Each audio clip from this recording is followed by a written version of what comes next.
Hello, everyone, and welcome back to another episode of What If Civilization Started Over Once Again. So, we saw the completion of Australia, we saw the Lion team genociding this upper green team, which has since then expanded. But for the first event, we will see once again an invasion by the pink team. They just can't get enough of the chaos. So as we see, they do push in, but the red team, they knew this was gonna happen, and they had their military, literally at this major city right here.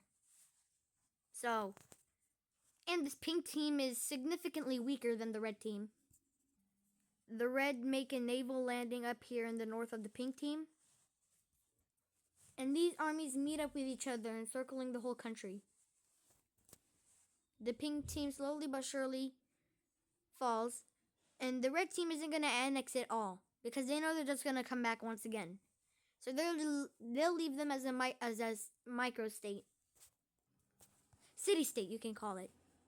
Keep in mind the pink team owns this island. Right, let's go. Next up, a civil war is breaking out between North Australia and South Australia. They're getting too big, and their armies are, fairly new. So it's pretty, not too weak. It's weak, but not too weak. But yeah, people from both countries come here, and they decide to revolt. They're done with the expansions made by these two countries, and they want to revolt. Now, obviously, clearly, these two countries didn't stand a chance. I mean, look at this. They even have pockets of rebels in here. The two teams do push back a little bit, and even cut the gold team in half. But these are the borders they settled on. Actually, why is that part of the pink team? That should be part of the green team. Gotta make these borders look nicer.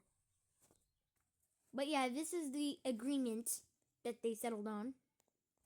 So the gold team does get a little bit of extra land, but it's useless anyway. So really, they didn't.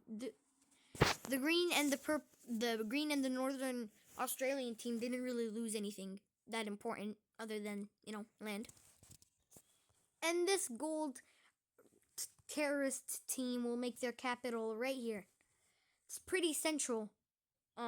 So because of this area, and this area, so it's pretty central for the nation. And over here we see that these three countries come to try and take over the purple team once again. Remember what happened last time. It didn't go well for these. But this time they did a surprise attack, and they took most of southern purple country, and they even invaded some land in the red team. And you know what happens. These two countries get involved, the Cyan team, because they're in the economical alliance. And the red team starts doing some major damage to the orange team. Like actual major damage. Like they start to border the yellow team now, and even invade into that. The red team and Cyan team sends troops, and the purple team, gets very close to the capital. And that is the end for the war. These countries surrender, and the peace deal is... Right, this is the peace deal. So, the peace deal really only happened in this area. So, we have the red team, and it has a little piece of the red team right there, surrounded by these two countries, which is a, weird thing to have. And the purple team makes a land purchase from the red team. Another land purchase from the red team. They may have a land purchase from the Cyan team. And the purple team is overall a similar size to the green team. The green team is a little larger. But then most of these countries team up, and then a giant wave of explorers come here. And explore and explore and explore. At least 3/4 of Africa is explored now. And, it gets even more explored. Explored. And this time, this little blue country appears in the middle of Africa, coming from with people. People come here consisting from the lime team, the beige team, the blue team, and the cyan team. This is a group of around 5,000 people, you can say. And this country's a little bit different. Instead of having the capital on the coast, they want to have the capital right here, and mostly the center of the country.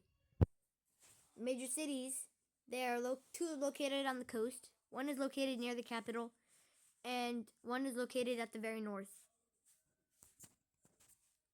In the meantime, another country forms above the cyan team into this little coast, which is apparently, I guess you can call this the modern day Red Sea. We'll just call this the Arabian Ocean, the Mesopotamian Ocean. Right, we have this country here, and they'll pick their capital to be there. They only have one other major city, and that is, well, pretty much across from the capital. The red team does some expansions, as usual. You know, now we're going to do military ranks. A lot of you guys have been asking for military ranks, so we'll do military ranks. Number 1 at the top of the list, that will be the red team. Number 2 would be the lime team. Number 3 would be the blue team. The blue team, as in this blue team. And then number 4 will be North. I'll just put NA. North Australia. Number 5 would be the yellow team. Number 6 would be the purple. I've spelled purple so wrong. Purple team. My handwriting sucks. 7 would be the cyan team. 8, last but not least, 8 would be the new, I guess you could call this Congo team. Go. Alright, yes. So those are the military ranks. Red, lime, blue, North Australia, yellow, purple, cyan, and Congo. 9 would most likely be the terrorist organization and then Southern Australia. And 10 would most likely be probably either orange or South African. But something happened. Story time as usual. So there was this group of a sailor and a group of explorers come down from the Cyan Nation. They were supposed to land in the lime team's capital, but they accidentally veer off and somehow land in this northern part up here. They alert the Cyan government of their finds. And they make a little exploration thing here. So this is the little exploration area. They go up north and northern, and they find new resources as well. They found oil. Yes, oil was already a thing, but they find even more of it. The cyan team does not have many oil reserves. They have one here, and they only have like 3 oil reserves. Whereas the lime team with the most and the red team with the second most. Most of their oil reserves are in the north and south, and some in the areas that they're genociding. The red team has most of them in the north, one in the coast, right here. And they have like 2 in the south. So that's the red teams. And the cyan team sets their first colony. The cyan team colony. First ever colony of the cyans. And I think this is the first colony of the world. We have, of course, the red team joining in, but they're only going to take a little bit. They want to be fair, you know? They want to give the other countries a chance. Not really something you hear often from the red team. The purple team made a landing right under the cyan team. You know, it's pretty small. And the blue team made a big claim. Big claim on this land. Look at the blue team's claim encircling the purple team's claim. You know? Yep, but that is what happened in this episode today. I hope you enjoyed it. Make sure to like, subscribe, and turn on notifications for more What If Civilization started over episodes.